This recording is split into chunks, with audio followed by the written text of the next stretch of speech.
Truck broke down the other day. Having problems with my DEF system. Can't really drive anywhere, so I'm kind of stuck at this dealership here. It's going to take them Tuesday to get the part that I need to get this truck back up and running. It's frustrating because this is a brand new 2025 Kenworth. Had 500 miles on it when I picked it up. It's got about almost 7,000 miles on it now. I've been running it for about 3 weeks. And to have a breakdown this early in the game, I mean, is irritating, to say the least. But I can't say that I'm not surprised. I kind of expected that. I'm expecting a few breakdowns. Not because it's a piece of shit truck. I mean, Kenworth is a good vehicle, a good rig. But it's a brand new truck. It's a dealership truck. And it's one of the reasons why I never like buying brand new vehicles, is because dealership vehicles, brand new, fresh off the lot, they're the ones that have all the problems. So typically I like to buy used. When it comes to a tractor, something that's already got like 100,000 to 200,000 miles already on it, because the previous owner has already gone through all of the recalls and all the breakdowns, and all the defects have already been taken care of at that point. At least you would hope so. But the reason I went with a brand new truck is I'm on a lease purchase. And the thing about lease purchases, a lot of companies, they don't keep records. They don't keep maintenance records. So you go into a lease purchase, you decide to go with a used truck. You don't know what that thing's been through.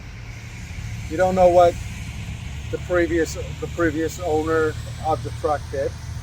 What kind of work it's had, what he's put it through, how he drove it, or how he abused it, or how he nurtured it. I mean, you just don't know because there's no records. So that's why I went with a off the lot this time. What they call 0 miles.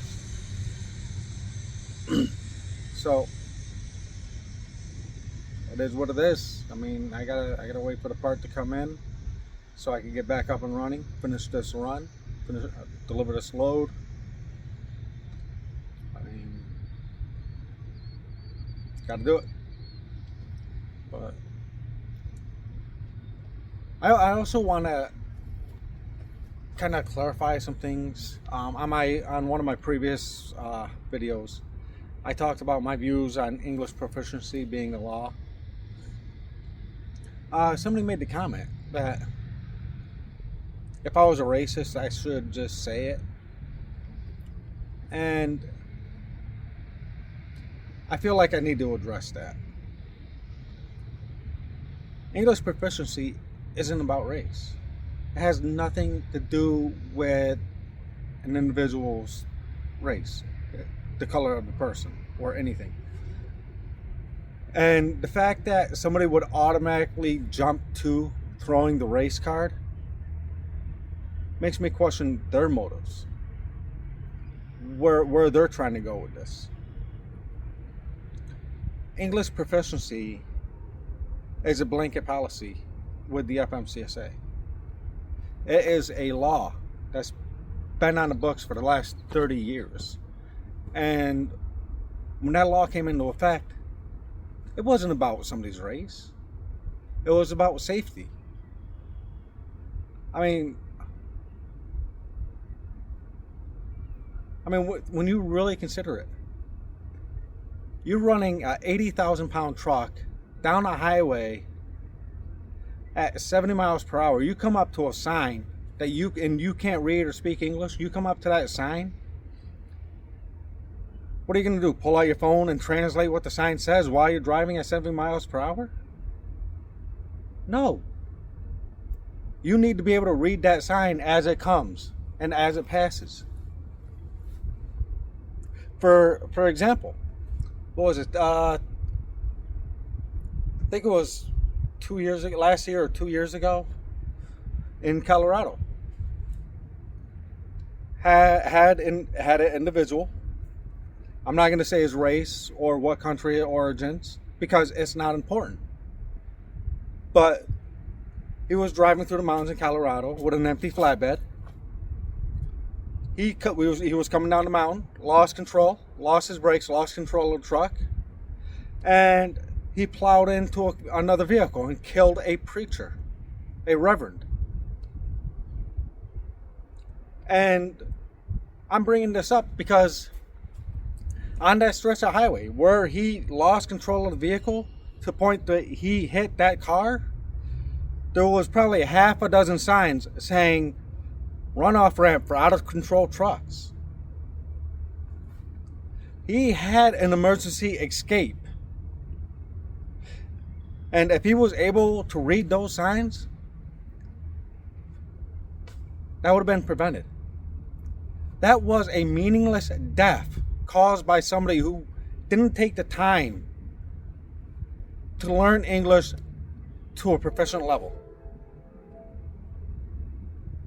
That was a meaningless death that could have been avoided if he was able to read those signs, if he was able to see that truck run off that the signs were clearly pointing to, and he took it. But he didn't. Because he couldn't read the signs. Or whatever excuse he had. Now, I'm not gonna come up give specifics about that individual, because with that particular driver, there was a lot of things wrong with that situation, with that driver specifically. But all the other issues are irrelevant to the fact that that death could have been avoided if he was able to read the signs. Doesn't matter what color he is, what his race is, his nationality. None of that fucking matters. Because it's universal. Doesn't matter what race you are, what color you are, what ethnic background, what ethnic, religious, or orientation background you are. It's about safety. It's about the lives. It's about your life and the life of everybody else on the road.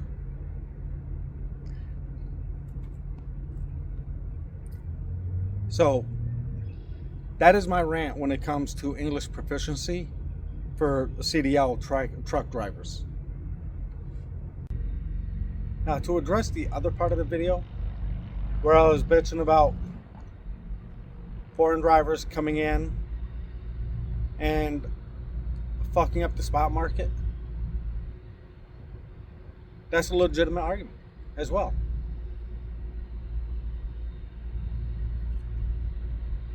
I'm not trying to sound like a bigot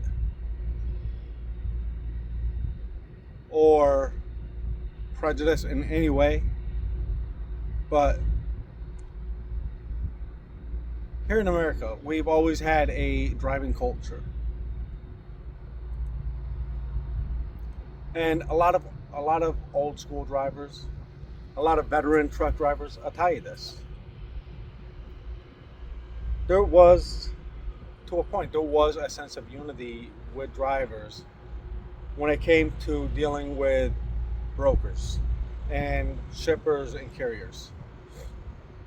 I mean, there was a sense of unity, whether it was spoken or not. And all of us drivers, especially the old school drivers, were all unanimous in saying that if the money wasn't worth the load, we wouldn't take it. And there was a sense of unity in that. And It helped us to keep the markets relevant. It helped us to keep the market grew with inflation, with the cost of living, and with our needs. We just worked together on that. It was just like an unspoken thing. There was trucking unions, there was truckers associations, which are still around, and we all worked together. We all helped each other out. I mean, it was a community where anybody in a rig was there for the other guy, was working with the other guy. And now these foreign drivers come in, they don't understand, they don't know the struggles that they're putting on us American drivers when they drive down the rates, when they accept these loads for asking price, for less than what the load is. They're setting a bar. They set the bar. No broker is going to pay more than the lowest bidder. So when they set the market rates, that's what they are. And it doesn't affect them that much, because majority of foreign drivers, they don't have the expenses we do. Us Americans do. They're more or less they're living out of their truck. They're living out of the truck. Their expenses are for the truck, the fuel, the insurance, and whatever little things involve the truck. All that extra money they send home to their home country, which is fine. I don't have a problem with that. But it hurts American truck drivers because we have expenses in this country. We have expenses. We have our own bills that we can't pay because the load market is so low.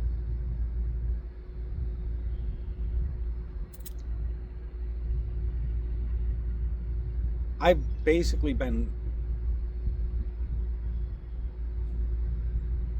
I'm to the point I'm basically homeless because I can't even afford an apartment. As a truck driver, I can't even afford an apartment. I can't afford a personal vehicle. I can't even afford to make ends meet. Why? Because because I can't make money. Because the load market is set so low. So that is a frustration for me, and it's a frustration for a lot of drivers out there. Because we should not be struggling to eat. I mean, we are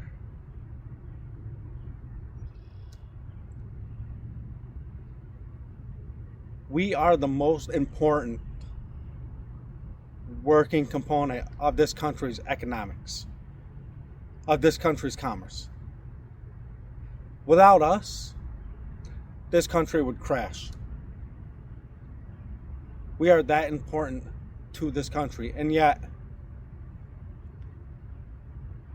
we're the ones suffering.